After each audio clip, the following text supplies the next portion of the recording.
This video contains spoilers for all of WandaVision Season 1 episodes except 9, and potential spoilers for episode 9 if our theories become a little too accurate. Of course, as always, we have no insider information, so no need to worry at all. Today, we are extremely honored to be joined once again by Professor Carnes. Professor Carnes, thank you so much for joining us. Oh, thank you so much for having me. We are officially in the endgame now. After 7 weeks of anticipation and speculation, our journey to WandaVision will officially come to an end this week with the grand finale. That's a little sad when I say that. I don't know why I'm so excited. But before we check out what will be an epic and emotional final showdown, let's make some final predictions about what will happen. Who will emerge victorious as the best theorizer of WandaVision Season 1? Everyone strap in, fasten your seatbelts, and welcome back to this WandaVision finale countdown party in another episode of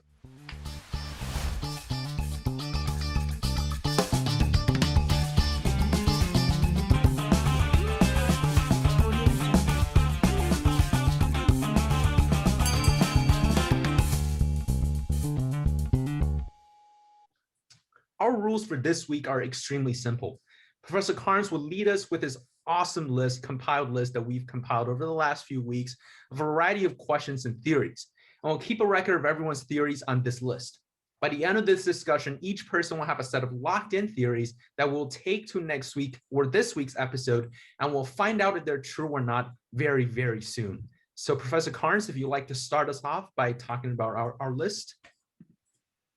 Sure. Well, just to start off, let me briefly recap the major parts of this very exciting episode. So the episode opens in Salem. We learn sort of part of the origin of Agatha. We then return to the hexagonal basement in Westview, and Agatha takes Wanda on a journey through her past. It is some combination of, filling in narrative gaps, giving us scenes that at least I've always wondered about, the traumatic scene in Sokovia, which wasn't a part of Age of Ultron, we now see on the screen. So it's one part MCU exposition, one part therapy session. I mean, it's actually, I think, a genuinely powerful depiction of trauma, grief, and the value of having professional or serious guidance and coping with those things.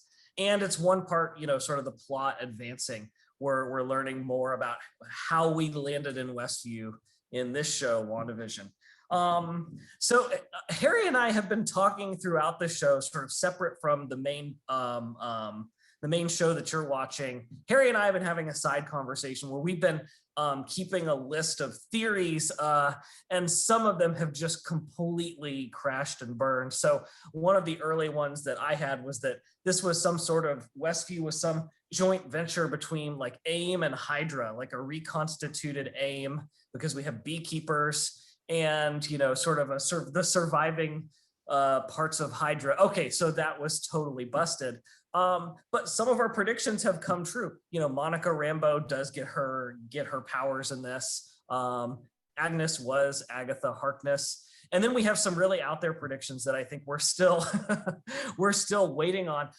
Harry, I don't want to spill the beans. Do you want to talk about your big bad prediction?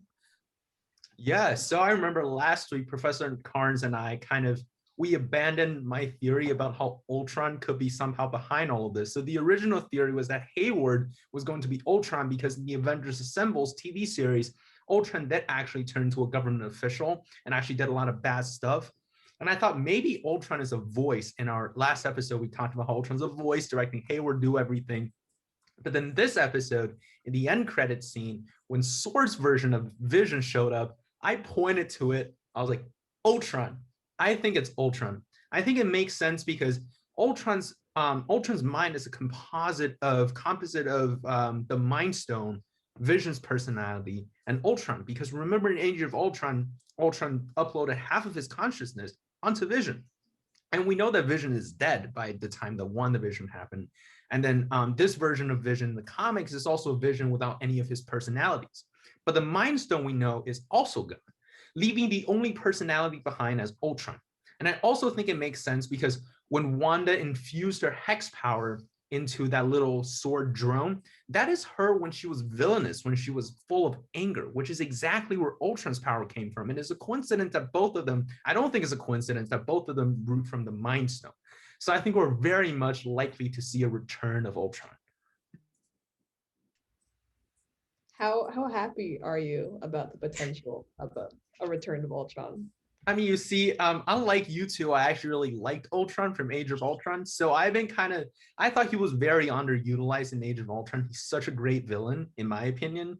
And I hope he could come back. And I always wondered what would it be like if Ultron actually took over Vision, and this would be the perfect opportunity to give me that. No, I think this is perfect because what I didn't like from Ultron in Age of Ultron is that he wasn't really intimidating. He was just kind of like throwing jokes and I didn't really take him seriously. But honestly, with just this after credit scene, like I'm already super scared and intimidated. So I think they could pull off Ultron if they go about this way. I would love that. Bring James Spader back to the MCU. Give us a little more Ultron. And I mean, I actually wasn't totally satisfied with the way he, is vanquished at the end of Avengers Age of Ultron. His mind is in the internet and we just sort of have to accept that, like, oh, Jarvis scrubbed him from the entire web. But that doesn't really seem, it seems like that leaves a lot of potential outs. Ultron could have been stashed away on, a thumb drive or something. Ultron could have been grabbed by, Sword, if Sword existed at that time, or Shield, or, we can imagine lots of people who would have wanted to harbor Ultron and give him a way out. I mean, he has scores of drones. And so I think, I was initially skeptical of Harry's theory, but it starts to fit because, if Sword is obsessed with sentient weapons, there are a few really prominent examples, Vision and Wanda, sure, but let's talk about, the most threatening sentient weapon that the world's seen up to this point. It's Ultron. That's why wouldn't Sword be interested in, sort of partnering with or harnessing that. So yeah, I like this theory a lot. It connects. So I think it fills in the sort of, one of the big questions is still kind of what Hayward's motivations are, like why reanimate the Vision. But I actually have a different theory about how things are going to end up with Hayward, and maybe we can toss that into the mix. So as Harry knows, I initially subscribed to the theory that said Hayward is basically Sword's answer to Agent Coulson. So when we meet Agent Coulson in Thor, he's initially an antagonist. He seems like a real jerk. He's constantly in the hero's way, and he's seizing their laptops. And boy, you really start to think that Shield is the kind of the bad guys. And then we later learn, like by the time we get to Avengers, that Coulson is a selfless hero. And I thought Hayward was going to have a similar arc. I thought, okay, they're really laying it on thick. Hayward's a bad guy. Surely this is a misdirect. After episode 8, I have abandoned that theory entirely. I actually think Hayward's, probably the mini boss, one of the mini bosses that we're going to have to defeat. And I have a big theory about what's going on with the expansion of the Hex and the subsequent fall apart that links into what I think is the pretty common theory that the Scarlet Witch is a separate entity from Wanda. Sort of in the way, like in the X-Men, the Phoenix Force is separate from Jean Grey and inhabits her. I think we're seeing a Phoenix Force light, or a sort of an alternate Phoenix Force story here, where the Scarlet Witch is a Nexus being, but is fully separate from Wanda in some sense and inhabits her body. This explains why Wanda doesn't remember creating the Hex. This explains why Wanda doesn't even realize she's powerful enough to control all the people in the Hex. Well, she's not. It's actually the Scarlet Witch doing it. Sometimes she channels that energy. She gets really mad and she unleashes it on others. But she's not fully she's not really even conscious of it until episode 8. And what I think is really important, and I haven't seen this online, but I'm sure others have probably reached a similar conclusion, is I think that Hayward, we never see what happens with the drone when it fires on Wanda. I think the drone captures the Scarlet Witch. Wanda doesn't know it's there. The drone is glowing red, which nothing that Wanda uses her telekinetic powers on glows red after the fact. So something very different is happening with this drone. And Sword is all about sentient weapons. Well, what's a Scarlet Witch but another sentient weapon? And at first, everything is fine, and the Hex expands because the Scarlet Witch still has power. But then I think what happened is once Hayward starts siphoning off the Scarlet Witch power to reanimate the Vision, I think that's when the hex starts falling apart. We're made to think it's just that Wanda bit off more than she could chew. She grew the hex too big. But I think that the Scarlet Witch, really what happened is Hayward started siphoning energy off of Scarlet Witch. I think all this is my big prediction for episodes 9 and 10. I think that all of this sets up a final team up between Agatha, Wanda, and Monica Rambeau. Monica, of course, doesn't like Hayward because he's bad and she's good, and that's, you know, kind of enough. You know, Wanda will hate Hayward for reanimating the Vision and setting him against her. I mean, that's going to be a devastating boss, you know, sort of mini boss battle. But then I think Agatha genuinely feels sympathy for Wanda. I think she feels, you know, she has tears in her eyes when she watches Wanda connect with Vision at the Avengers compound. And she has a great reverence for the Scarlet Witch. Her first reaction is, you can't have this power. No one should have this power. And I think she's going to be furious when she realizes a mortal has harnessed it. And we're going to get an epic team up. Wanda, Agatha, and Monica squaring off against Hayward and reanimated Vision with the assist from Vision and the twins. And I think that will be an immensely satisfying episode. But I've given up on Mephisto. I think we'll get him at the very end. I think this is all about Hayward squaring off against the redeemed Agatha and the forces of good. So that's my biggie. I don't want to give up on Mephisto, but I feel like I have to. Like, it's been, I don't think they'd do something as reckless as like hastily introducing a person who like Mephisto. I think that unless it's something that's so surreptitious that none of us have noticed it this entire time and it was always there, I doubt Mephisto is going to be in the show. Well, remember, Dottie is still an unanswered character. We still don't know who exactly Dottie is, and we don't know exactly what's going on with Ralph. So there's still possibilities of Mephisto, but I agree with you that I don't think he's going to be the boss of this series. I think he's going to appear like Thanos at the end credit scene, kind of like maybe Mephisto smiling on his chair, like all the way in hell or something like that. I actually really like Professor Carnes' theory. I'd like to combine it with my theory and say that this will be a combination of Scarlet Witch and Ultron together, fused into one as the final boss. And it makes narrative sense because Ultron is sort of that sinister past of Vision, what he could have become. And the Scarlet Witch is sort of representing that sinister past of Wanda, what she could have become. And then by overcoming this sort of dark past, they both evolve as a character. And plus, imagine just that Vision with Ultron's voicing like, what is this? And then he's shooting like Wanda's powers. So just to be clear, it's Vision's body, Ultron's mind, and the Scarlet Witch energy all rolled into one. That's a terrifying, I mean, that you want to talk about a sentient weapon, that's all of them put together, Harry. That's really compelling. I'd bet even money on that one. That's amazing. I definitely buy that. But honestly, speaking of character evolution for the both of our two protagonists here, I don't know if Vision's making it out of this one. So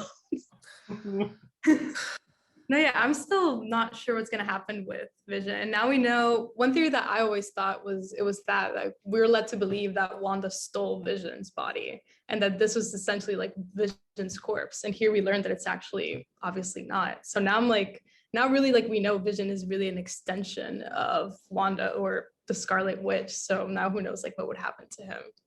yeah, it also speaks to, I know we were talking about earlier how originally we are shown Wanda taking Vision's body from the lab, but that is not what happens in this latest episode. She simply is upset and then walks out to her car. So either Hayward was lying about that when we were shown in the flashback, which is plausible considering that he was trying to make Wanda look bad, or we're still not being shown the full truth. I actually rewatched that episode where Hayward was showing the surveillance footage, and he actually cut it off in the middle. He never showed the footage of Wanda taking the body out. It's just that scene of her opening the door with her hex powers. So that guy is lying over there, and I hate you, Hayward. I just want to say it. I don't think that Hayward's going to be redeemed. I think Hayward, and Harry and I were talking about this over email. I think he's Obadiah Stane. I think he's the boss who not literally, but the boss who seems bad, and then you realize he's even worse than you thought. Can I just say I have a glimmer of hope for Mephisto as possibly like, he's Hayward in disguise. I think we'll get him. We've heard so many teases of the devil being in the details in this. Mephisto's a really great, really powerful character, and we don't yet know where we got Pietro from. And Mephisto, I think, exists in another dimension, and so I could see, my prediction is the final stinger, the final credit scene is a commercial, just like the commercials we've seen in episode, and it's the Mephisto reveal, because we still don't know who creates the commercials, who managed to bring another person. We still don't know exactly where Pietro came from, and I would love to have Mephisto, it being revealed. Mephisto's been behind all this because he's trying to break into our dimension, and so he wants to somehow harness the Nexus being's ability to travel between dimensions because he's trying to get in. Or my crazy prediction is the Scarlet Witch or Wanda will reveal that, oh yeah, we pulled Pietro out, he was in another dimension, there are a whole bunch of mutants there, and the dimension is dying. So I think we might be set up to have a multiverse where, like in the actual Marvel multiverse a decade ago in the comics, the other universes were being destroyed and no one knew why. And then it's like, well, I pulled Pietro out of another dimension to save him, and now we've got to figure out how to save all the other mutants who are there. And so I would love to get a final reveal that somehow does bring in the Fox universe and does bring in Mephisto, who's in the Fox universe. No one's talked about that fact that, like, if you want a Mephisto, we've got one, and he's in the same universe as, what's that guy's name? Peter Evans?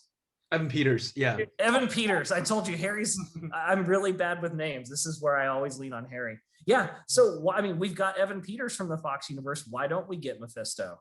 So that's my crazy theory, but yeah. I don't think it's that crazy, honestly, because I feel like we've definitely discussed before how it would be a nice little reversal if they were to since this whole story is sort of taking inspiration from House of M, instead of there being like a no more mutants thing and be like, oh look, now there's mutants. Harry, what was it? Not no more mutants, no, more mutants. Yeah, I have a theory about Hayward. So I think Hayward said, I agree, he's not going to get redeemed. But I think Marvel will make him a compelling villain rather than like a government villain. The reason why I think that is because Hayward says something to Monica, like, you have no idea what we've been through in the last 5 years. I feel like there is 1% of a chance that the opening of episode 9 is going to reveal what happened to Hayward. Because in the original thing, all of us thought about Scarlet Witch is the one that made the deal with the devil. But what if it's Hayward that's the person who made the deal with the devil? And that's how, how Ultron was able to come back. Maybe Hayward suffered some tremendous loss, or he saw the world going to chaos during the 5 years post-snap. And he realizes that what the world needs is a hammer, when it needs is something like Ultron. And he really sees Ultron's point. He's like, what's the point if everybody just wants to descend into chaos? And he really becomes this anti-social villain. And we see his pains, that we see that, although we really, really hate him as a character, we can see where he came from. I think that would make Hayward's storyline very, very interesting. I would love to see that, Harry. Yeah, and Marvel has moved away, and you and I have talked about this, moved away from really boring villains, moved away from one-dimensional villains to these villains who, they have a point. You can see the logic, and maybe it's a twisted logic like Thanos, but they're not one-dimensional. And so I would welcome a, not redemption of Hayward, but an explanation, a justification of Hayward in episode 9. And we see in episode 8 how much they can fill in one episode, like this really creative use of the TV medium and the flexibility that gives them. Yeah, we can do it. We can cover a ton of ground. We went from Salem in the 1600s through, the entire history of the MCU in a single episode, and it didn't seem contrived. It didn't seem forced. So yeah, I could totally see, let's go to the 5 years between the snaps, and let's look at what Hayward had to do, to protect the world. And we really don't know much about that period of time, like what happens in the world, during that era. Except, as Harry pointed out in an earlier conversation, we know that people are weirdly comfortable with the idea of other dimensions existing and people popping into them, because everyone accepts Mysterio's explanation for, oh, I'm just from another dimension, and people are like, oh, yep, that's a thing. So yeah, we could see Hayward fending off extra dimensional foes, and yeah, maybe he's cutting a deal with Mephisto and Ultron and who knows what else. So but I'm still thinking Mephisto will be he'll be the Thanos at the end of the Avengers. He'll be the thing we get at the very end. I think that honestly, if we do get Mephisto, speaking of all these like deals with the devil type of things, it does raise questions about who Agatha is as a character. Because Agatha she's a Salem witch. So if anyone were to have contact with the devil, it kind of makes sense. Especially since during the whole montage where she's revealed to be Agatha Harkness, it's heavily implied that she's responsible for Pietro showing up. So I mean, she obviously has knowledge of other dimensions and is simply choosing not to mention it for some reason. But then again, she does seem genuinely sympathetic to Wanda. So it is possible that maybe Agatha is in communication with Mephisto and was sent for a purpose, but doesn't actually want to fulfill said purpose, having met Wanda. I have a pretty comprehensive theory about that. So at the beginning of, I would probably go on a tangent a little bit about the Yo Magic commercial, because I think I've just deciphered it this week. But we can see first that Agatha is extremely power hungry.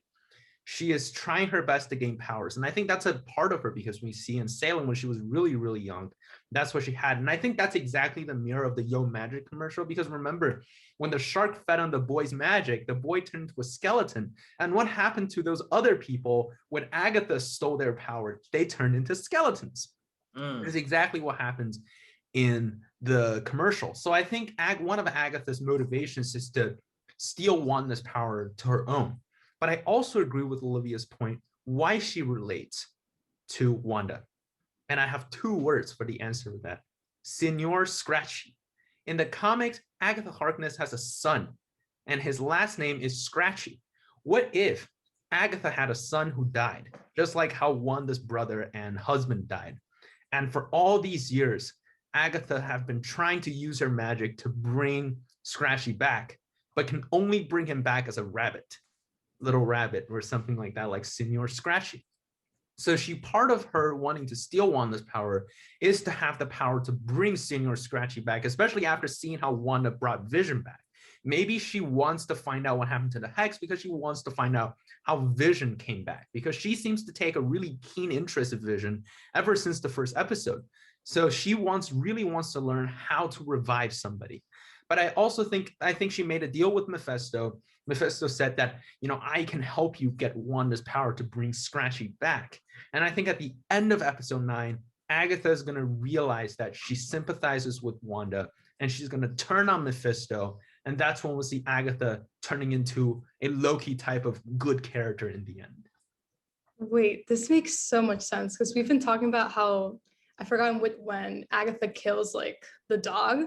And then we see her like tempting, but like you can bring it back, right? So she's trying to like we've seen her like trying to test Wanda to do that ability of bringing people back. And then in the commercial, we always thought the magic could have been like we always thought like that kind of dealt with Scarlet Witch, but maybe it's just kind of like also like Agatha's inability, her magic's inability to bring someone back, and she needs like the shark figure. But no, yeah, this totally makes sense with what Agatha has been doing with Wanda and how she's been testing her. I wanted to come back to Olivia's grim prediction that the Vision won't make it out of this one, because that's something I'm really concerned. Speaking about bringing people back to life, the biggie is the Vision, and I really hope you're wrong, Olivia, about whether he's going to survive the show. And I have two reasons why I think he's going to make it. And so I had in my notes here, I'm taking notes. I like to commit to our predictions so that we can claim victory later and say, no, we really called it. I have two reasons why I think Vision's going to get out of this one. So he can't quite get out of the Hex, but it's not clear that he was ever out. It could be that the Hex was just kind of pulling him back in. It wasn't that he left and disintegrated. So we don't really know what happens when he leaves the Hex. We know Wanda has the ability of spontaneous creation, whatever that means exactly in the MCU. And we know that, when we see whatever we want to call the recreation of the Vision in Wanda's flashback about the creation of Westview, we do see her magic turning from red to yellow, and we know colors are really important in the MCU, and that yellow is of course the Mind Stone, which is where Vision originally is sort of animated as this Mind Stone power. And here's my theory, is that Wanda's powers were also sort of massively amplified by exposure to the Mind Stone. So maybe she still has that residual energy, and she really did make a new Vision. And it's going to be him, fully him, able to leave the Hex, able to survive in the world. If I'm right, that ties into one of my crazy theories, which Harry knows is really out there, which is that we're going to see a Wakanda connection this season. Because in the Battle of Wakanda, Shuri is trying to basically extract the Mind Stone from the Vision. And she's remarking that it's actually not that hard for her to understand the physiology of Vision's mind.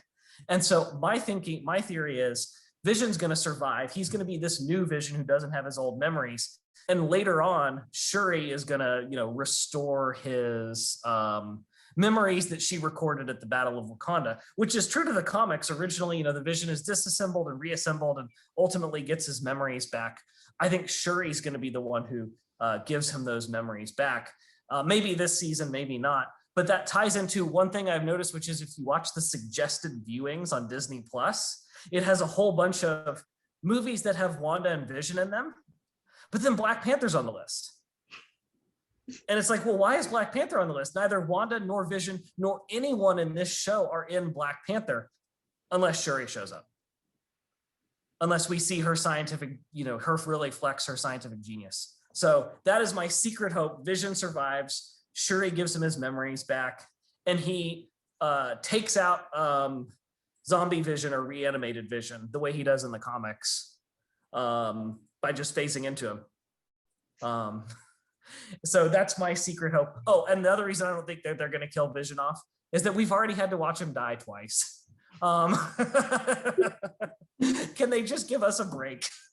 That's a very, very good point. I would love for Vision to survive, and it actually brings up another good talking point about the nature of reality in the show. It's interesting that Wanda's powers come from the Infinity Stones, which we know has the confirmed power to be the only thing in the universe, basically, that has such a concrete hold on reality. So it makes sense that she has this sort of spontaneous ability to create life. But given that ability, what do we think of the twins? If we go with your theory of Vision being able to eventually leave the Hex and continue on as separate from it, does that mean the twins will be able to do so as well? Well, see, in the end of that episode, right, Agatha talks something about your children and Vision and your brother, almost making it seem like the children are merely illusions. But the one thing, Professor Carnes' theory kind of made me think about this, because I think knowing Marvel, I think they're going to give us something bittersweet that is not going to be complete tragedy. I don't think so, at least I don't hope so. But it's also not going to be extremely happy. I think it's going to make us cry and smile at the exact same time. And I think the perfect way to do that is that Vision, Wanda has to kill Vision once again, to kill this reanimated Vision. His body will be destroyed again. But I don't think... Don't do this to us, Harry. Don't wish this horrible outcome. No, but here's the hopeful part. Here's the sweet part. But Vision lives on. His consciousness lives on. And maybe, Shuri, where someone comes in, or maybe that aerospace engineer suddenly says, I know how to do AI, folks. He comes in and fixes this. And then by the end, Wanda gets out with this small little USB or something in her hand, containing the consciousness of Vision, Tommy, and Billy. So while they're gone, there's a spark of hope that she'll carry on with her, and that sets up the return of these characters in the actual world. That's an interesting theory, but are Billy and Tommy synthezoids then? Because I mean, if Wanda can spontaneously generate life, it makes sense for her to be able to spontaneously generate life like Vision, since he is biologically a little bit different from humans, but it makes sense that she'd be able to consider her connection to the Mind Stone. But Billy and Tommy don't appear to be synthezoids. They appear to be human beings. They haven't phased through anything. No. We've got to all admit that to ourselves. Never phased once, never flew. They're the worst synthezoids I've ever seen in the MCU. Wanda does explicitly warn them not to go past the certain street where the hex ends. So it does imply that she Elwood knows, Street. Yeah. yes, it does. It implies that she knows something bad's going to happen to them if they leave. Or Ellis Street. It's after President Ellis in Iron Man. True. Yeah, that's one of the Iron Man connections, I think. So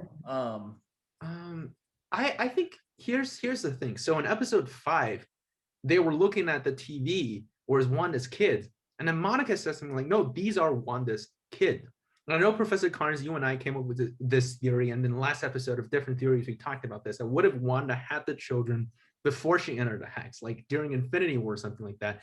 I feel like Tommy and Billy are gonna make it out of the hex in some way, shape, or form, because they're gonna set up the Young Avengers, and I think that's how they're gonna be in there. Yeah, there's sufficient evidence to say they're trying to set up something with the Young Avengers. But I know we briefly talked about this last episode when you told me about your theory about Wanda having given birth to the children before this all happened. And the only hole in that theory is like, who is the father? Just like biologically impossible. Well, can I share my wife Carrie actually had a theory several episodes ago that Wanda was pregnant, that somehow like the Vision and Wanda, like she's pregnant during the events of Endgame. She is pregnant when she snapped out of existence, and therefore pregnant when she snapped back in. So these children are like her actual offspring that somehow the hex allows her to, birth. But they're actual children, and she really did experience like pregnancy and childbirth, which would set them up as something that is not just the result of spontaneous creation and magic. And I like that theory a lot, and I think that would be a huge twist. So I'm rooting for Carrie's theory. This is my wife Carrie, who's just like right here doing accounting work. I like that theory a lot too, only because it definitely implies. I think it makes more sense for Wanda to be able to create spontaneous life that existed beforehand. Because I mean, just remaking someone is different than just like coming up with an entirely separate organism. Yeah, I think, although I do like to point out that I think Tommy and Billy will be reborn once they exit the reality. So I think because they grew up so fast, there has to be an explanation of that. What at the end of WandaVision is Wanda gets out of the reality, and then the ending scenes in a hospital. Monica, Darcy, and Jimmy are next to Wanda, and she's giving birth to Tommy and Billy as newborns. I think that's going to be a pretty bittersweet ending. But wait, Harry, according to your theory, like, so that means like if Wanda steps out of the hex, then like she's still like, she's pregnant, but she's like at the stage of pregnancy before the hex. Is that kind of what you mean? That maybe like that matter didn't change, so they never grew up. So she's still like that stage of pregnancy that she went in before. So then that's how she can like give birth after. Yeah, that's kind of what I'm thinking right now. Yeah. I mean, that would be net. I mean, that's kind of like, that fits with like the whole bittersweet, like maybe Wanda gets out and she does think that like her kids disappeared, it was on illusion, but then she like finds out that she actually is pregnant, she can see them again. And like, kind of like you said, like reborn. So again, bittersweet, like a bittersweet ending. And it shows how that thing of like, that you can't cheat death or can't cheat life somewhat, I guess. Ooh, that's deep. Yeah, but it's interesting to consider how the hex's reality works too, because so far we've seen that whatever goes in there, it rewrites to fit the rules of the hex. But when it comes out, it doesn't revert back to its original state. Like when they tried to drive that truck for the hex, half of it came out changed. So I mean, that rule may change if the hex were to disappear entirely, but I guess we'll have to see. Can I just throw in a quick theory about the hybrid truck? I think that's so I think Darcy is going to be the one who destroys the drone and frees the Scarlet Witch energy. And I think she's going to use the weird hybrid truck because they had this big establishing shot of this like, fancy truck. And then it's on screen for like 10 seconds before it's, half morphed. And so I think that they're going to bring that back in the final battle. So I'm going to log that prediction now. Big hero moments for Darcy. We need more of those. We need more Darcy. I really hope we keep this team up of Darcy and Agent Woo. I really hope we keep that team up going, and maybe Monica Rambeau, although I would love for her to lead that team and join the like witch team. So can I ask about you all's predictions about there? I think 2 factual mysteries. So we've been going like big picture. The things that I think are still like unresolved questions from the show are who left the note or who left the deed, and like where are Pietro and Monica, and for that matter, like we still don't know who Pietro is, although we speculated about that. But I'm just curious about your thoughts on who left the deed. Was that Mephisto, Hayward? Did she have it with her before? Does Hayward hand it to her in the office? Where does the deed actually come from? And why would Vision leave that for her? I'm still lost on that one. I wonder if you all have insights. Yeah. I definitely think Vision, I mean, it was probably something that he planned for when things were generally okay and they would be able to live together. But I don't know who got a hold of it and left it in Wanda's car. It makes sense for Vision to have left that for her, but especially considering the situation that they were in before Infinity War, where Wanda was on the run and he was still with the government and the Accords. So it definitely seems like a hopeful far in the future thing for when they'd finally be able to settle down. But as for who left in the car, I have no idea. Yeah, my reaction of that scene was when I first saw the letter, I was like, that's Mephisto. He's about to make a deal with her. Then she's driving to Westview. I was like, what is going on? She opened the letter. I was like, maybe Mephisto's going to have something. Then it has that little heart where Vision says to grow old in. And it just turned from nervousness to just ugly crying on my part. I had to pause the video because there was like tears in my eyes. I couldn't see anything. I paused it, take the tissues, and wipe my tears off. I cried like 3 times in this episode. I was wondering like what others, I know this is slightly off the theories, but what are some of the scenes that made you guys like emotional or cry during this episode? I mean, of course, the line. What is grief if not love persevering? I was just like, I'm done. I can't even remember that one without getting misty-eyed. That one, I mean, just instantly. It's beautiful and it's true. And it's as good as writing in any other genre. I mean, I have said, I don't want to, overstate it, but I think this is some of the most significant fiction that will come out of like this era, and, is it highbrow? Well, that's not for me to judge. People didn't think Shakespeare was highbrow. But I mean, it's just, that's a beautiful line. Like that's, if you read that in your AP English class, and I don't know who would write that.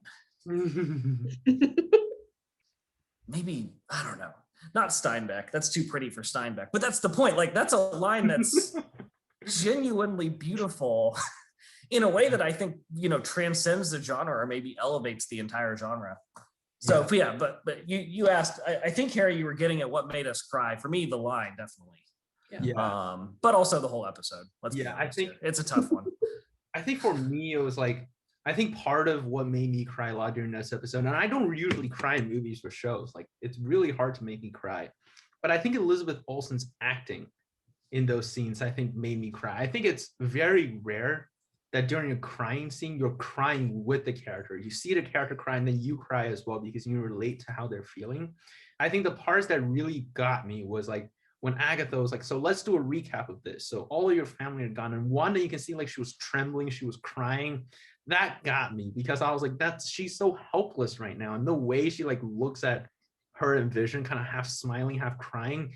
And this other subtle detail during the sword base where they saw Vision's dismembered body. She was kind of weakly shaking and kind of like banging the window, but she like has no force because she's in so much grief. I just think like Elizabeth Olsen just mastered these little details to get us emotionally.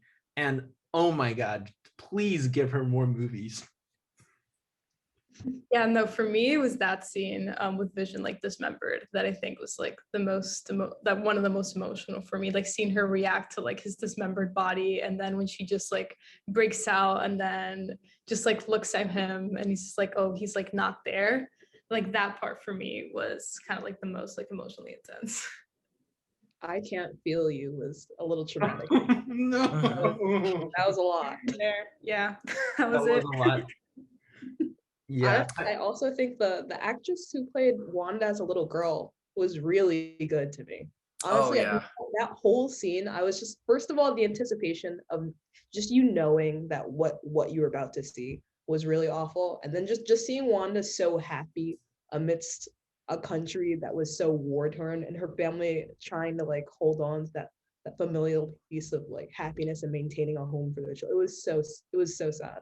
Yeah, I was crying during that scene where her father took home the suitcase and he opened it and it was a bunch of sitcoms. And I know we all knew that that was what was going on. But then like when it's actually revealed and you're thinking about the context, like, she's in this war-torn country and she's been through so much in every movie, because we talked about how she like loses at the end of every single MCU movie. And that's like the little glimmer of hope that she has. But like even that is going to be shattered. And I just felt so horrible for Wanda. And I think, Harry, that scene and, figuring out that Wanda is using fiction in that way, that was what made this. I mean, first of all, it's a devastating sequence, like Olivia said. I mean, I couldn't watch that scene because I knew it was going to happen. And it's, as a parent, so instantly relatable to think like, yeah, when things are bad, you still just want your kids to feel like things are fine and you want to give them an escape. It was incredibly hard to watch. But I think episode 8 is among my favorite MCU like products. Now we have to compare episodes to movies, and I don't quite know what to call it. It's some of my favorite Marvel cinema because, it really mirrors the way fans use Marvel cinema in their own lives. We use it for escape. We use it to process difficult feelings, to think through moral dilemmas, and actually, I think a lot of people use it to process grief and trauma. And the show has sort of done this thing where it's mirrored, it's sort of winked at fans and mirrored their experience. So, we see in episode 3, Darcy Lewis poring over the early episodes of WandaVision. Was that episode 3? And she's doing exactly what we all did the last few weeks here. She's watching them and trying to understand them, and it's super fun. But I think episode 8, really took that conceit to a new place by saying, we're going to show Wanda using entertainment the way you use entertainment. I think Endgame was like the ultimate act of fan service. I think WandaVision episode 8 was like fan camaraderie. It's like, we're right there with you. The character on screen, she does what you do. She uses fiction to make sense of the world and to escape from the world, but also process the real things that she's feeling. And I just thought that was a remarkable way to really take the show to a very serious place. And I so appreciated that about it. And I think it was a really, I think they're making a really big statement with this show. This is the MCU's first TV show. This is Marvel Studios, I think their first live action show. And I think they're trying to, I said from the beginning, this is about, making television history while sort of homaging television. And I think that is the ultimate homage to television, is to say, at the end, in this very tender, very relatable way, entertainment media like TV can have significance in people's lives that is profound. So episode 8 will probably always be one of my favorite MCU products going forward. Yeah, what moves me the most about WandaVision's relationship, and I'm so glad this show happens, because I think one of the complaints about Infinity War is they kind of rush WandaVision's relationship, but this show really shows you that their relationship is just so pure. It's just like Darcy said, which is another point that I teared up during episode 7, where she said, like, I want WandaVision, and love you two have is real. And it's that shared trauma that they have. Vision having been like almost a monster and not really knowing. He's like Frankenstein's monster. And then Wanda's like going through so much, losing the people she loves, and then finally standing up, and another wave just comes and struck her down. And it's just such a pure like relationship between them that I think is what everybody kind of dreams about in their real life. And I have to say, I was championing that whole theory about Wanda turning into a villain. I no longer want to see that. Wanda has been through way too much. I'm like, I couldn't take anymore. Can we just please like call Hawkeye to give her a hug and then have her turn good and then redeem herself in Doctor Strange and get a happy life? And then let's just leave Wanda alone from there on, please. Yeah, not to take us away from this wonderful meta-analysis discussion, because I think meta-analysis is so rare in a lot of television, and I'm really glad that Marvel is starting to do a bit Yeah. more work with it, because I think it's really interesting. But that's another good point that Harry makes, that was no one looking in on Wanda after she blipped back? Like, where is everybody? Yeah, yeah, and I think maybe Hawkeye is going to explore some of that, because I mean, if I was Hawkeye, I'd understand where he came from. His family was gone during the 5 years. His first thing was definitely going to be with his immediate family. And I think he cares about Wanda. It's just that because of a lack of information or something. I don't know if Hawkeye still works for S.H.I.E.L.D., but maybe the government's hiding something from him. And then maybe in the Hawkeye show, he finds out about this, like whatever trauma Wanda's been doing this. And he felt really, really guilty in that. And that's where Kate Bishop comes in. He's like, I'm no longer going to let whatever happened to Wanda happen to you again. And I think that fits with this whole Marvel's whole thing about heroes having guilt and them having to like redeem themselves. I'm troubled by Olivia's observation now. I'm like, yeah, where the heck is everybody? Because the blip, the snap that returns everyone, that was just a few weeks ago. So it's long enough for people to regroup and start asking, is everybody okay? And yeah, they should have all thought, okay, Wanda just came back and she, just watched her, she just watched the Vision die twice. Really, somebody should have been looking out for her. And maybe we can say, like, without Natasha Romanoff there, I mean, she's sort of the most compassionate member of the team. Without her there, without Tony there, maybe things are in sufficient disarray. But like, come on, like Bruce Banner should have been looking out for her. Yeah, that's pretty inexcusable. I think we need some answers. And Olivia, I actually think that's a really big point. Like, and maybe they'll explain that. It's pretty bad. No, yeah, I'm like losing respect for them. Like, how did they not?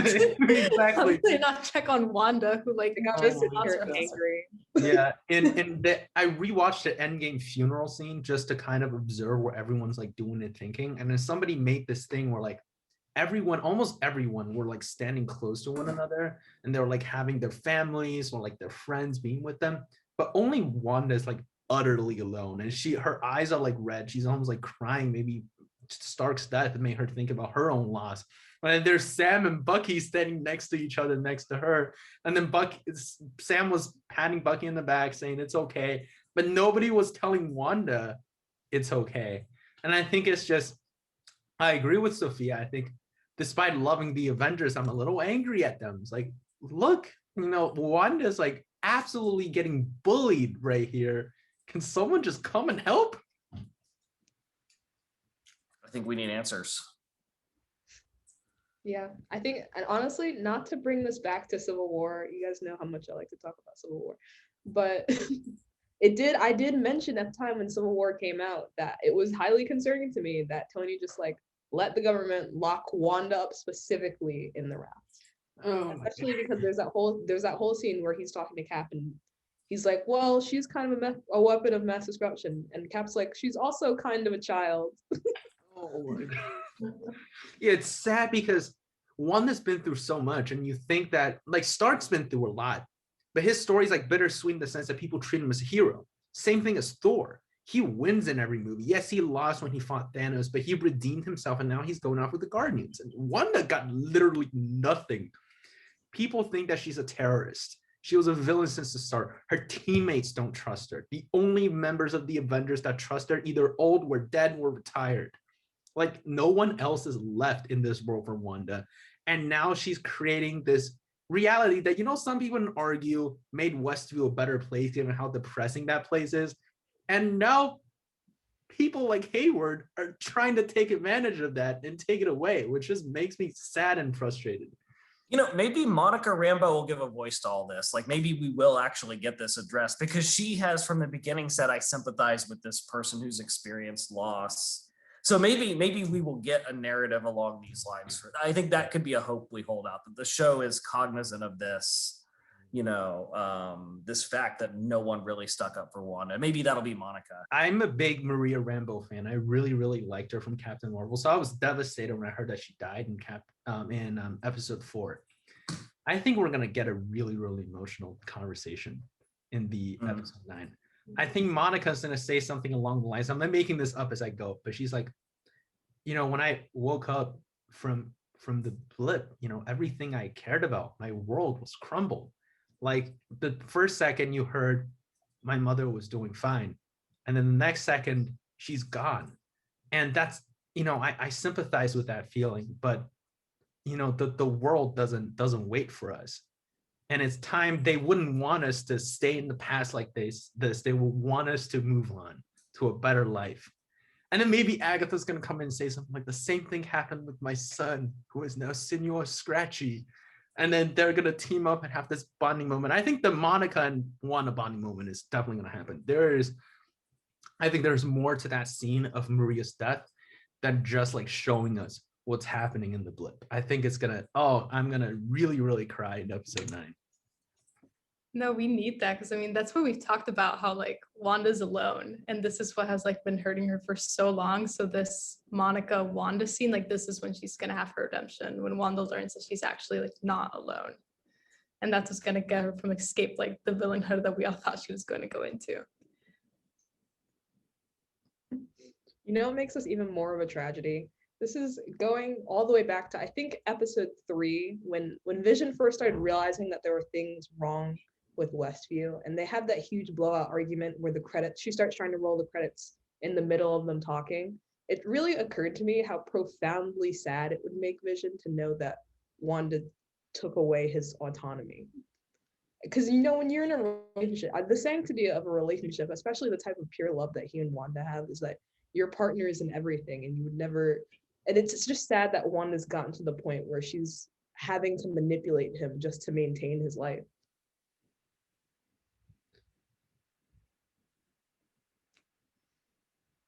Dang, this is sad. It's sad. I'm trying my best to think about like happier topics in the episode.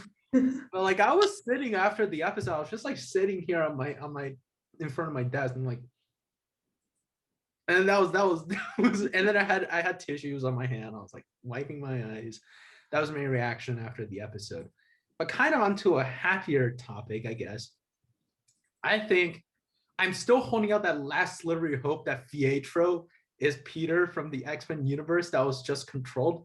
But it also seems like he could be a good candidate for like, Agatha Harkness's like accomplice or something like that. Agatha and Quicksilver. I'd watch that. Let's lock in our final predictions going into the next week. I know that was a very, very heavy discussion, but why don't we start with Professor Carnes? What are some of your locked in predictions?